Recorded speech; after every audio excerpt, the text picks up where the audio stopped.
Okay, Rebecca, how do I figure out how much my house is worth if my spouse and I aren't speaking? Can we just look it up on Zillow and go with that?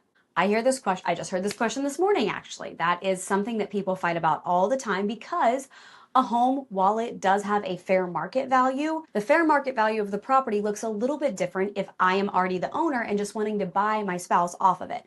This gets in the weeds. And what I tell people all the time, if you have a contentious divorce and you and your spouse are not able to zoom out and look objectively at a property, or what happens more times than not is maybe one spouse, how about the one who's looking up YouTube videos on how to get divorced, is able to look at things objectively, and your other spouse maybe is having some trouble for one reason or another, probably a valid reason, is having some trouble figuring out how to really zoom out from this and solve a problem. And so that's where me or one of my colleagues or a professional comes in to try to help. You're like, hey, we got a big problem here. And the problem is that a lot of our equity is wrapped up in this house. We can't agree on how much it is. So here's what the process looks like if you and your spouse are not speaking and trying to determine a value for the property. First of all, I always tell people you've got to get your attorneys involved sooner rather than later. What I have found is that attorneys, the good ones, typically settle an escalated client down. They truly deal with these conversations all the time. And sometimes it just takes an attorney who's well-versed in the laws of your state to explain the process that a judge would go through if you walk up to their bench and say, hey, I just want to take this estimate for my house, or whatever the estimate tool is that you're using. They're probably going to tell you to get an appraisal. Now, an appraisal can be really good. It can also be really bad, and I've seen it hurt people in the wrong way. So my practice and how I help people with, by the way, I'm a real estate divorce specialist, and my role in this life now is to help people who are divorcing. I come in and I represent the house. And my job is typically to find a way to sell the house for the highest and best dollar, or to help one spouse negotiate and figure out how that they're going to keep the house in a fair way. It's always, always, always my role to come in and make sure that both spouses feel that they're treated fairly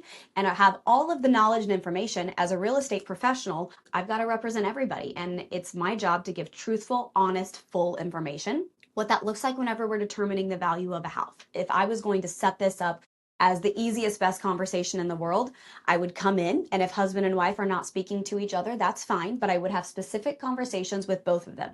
I would tour the house. I'd recommend that we get a full inspection on the property. The reason for that is there's a term in divorce real estate, house spouse and out spouse. The house spouse would be the person wanting to keep the house. The out spouse is the person that's already left the house. Typically, by the time I come in, that is what has happened. They're not usually both in the home together. If they are, that means that usually it's a better situation, and so we can talk through things together as a group. In the cases where the husband and wife are not talking, I am in full support of this. Personally, going through a very contentious divorce, I can tell you, no one would have wanted to sit down in a room with my spouse and I and have this conversation. It would have been invaluable to have someone that we both trusted who could show up as a neutral force and fight for the value of the home, to be fair, so that we could have both moved on in a more healthy manner. That is one of my personal passions in life, is to help people do this in a better way than what I did. So if you called me and you're like, Rebecca, we need to sell the house, or we need to determine a value for the house, because typically that's what happens.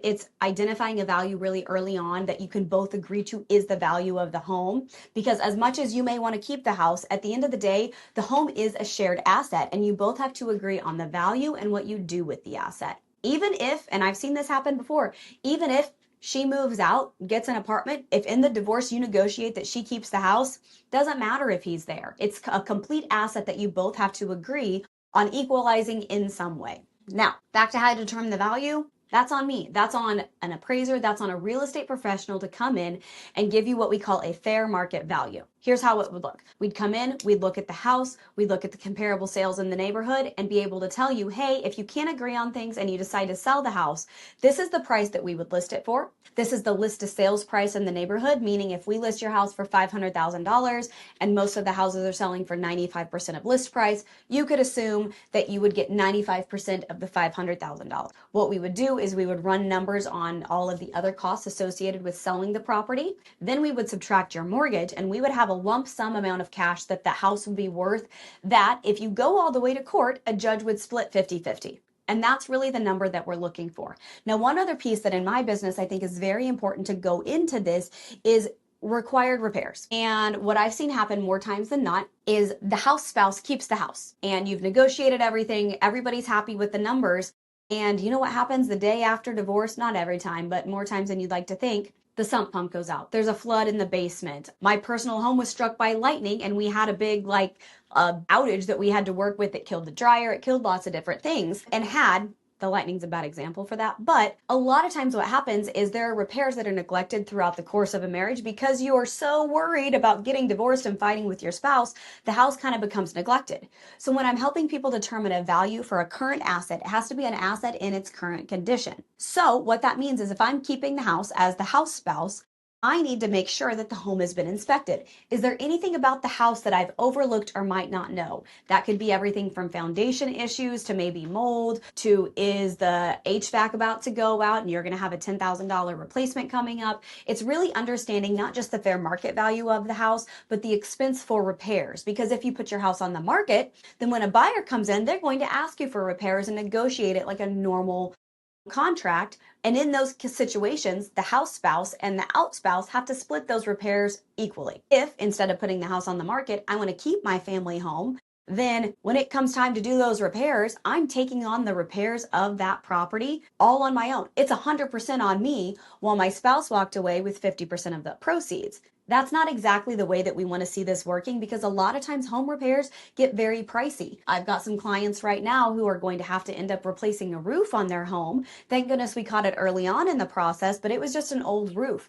Well, that's a really big expense that the house spouse would have had to take on while the out spouse took all the proceeds and just said, thanks, good luck with the roof. That's not what we want in a divorce. It's always the goal for things to go as fairly and as equitably as possible. You never want to leave any negotiation situation in a divorce where you're like, I lost or I won. That's not how it works. What you're trying to do is to determine the assets that were grown together in a marriage and how to split those as fairly as possible. So if you personally can't choose a number for your house and can't figure out the fair market value, you're working with attorneys, bring in a professional that everyone trusts, not your friend, not her friend, not the neighbor across the street who watched him bring all his girlfriends home. Choose a professional who's neutral. They can help you guys truly represent the house in this situation as your biggest asset that's going to set each of you up, whether you're the house spouse or the out spouse, for the best phase of your life. And as always, if you have questions, I'm very reachable on all social media channels here on this channel. Send me a DM, send me a comment, and I'd be happy to set up a consultation and see how we can help.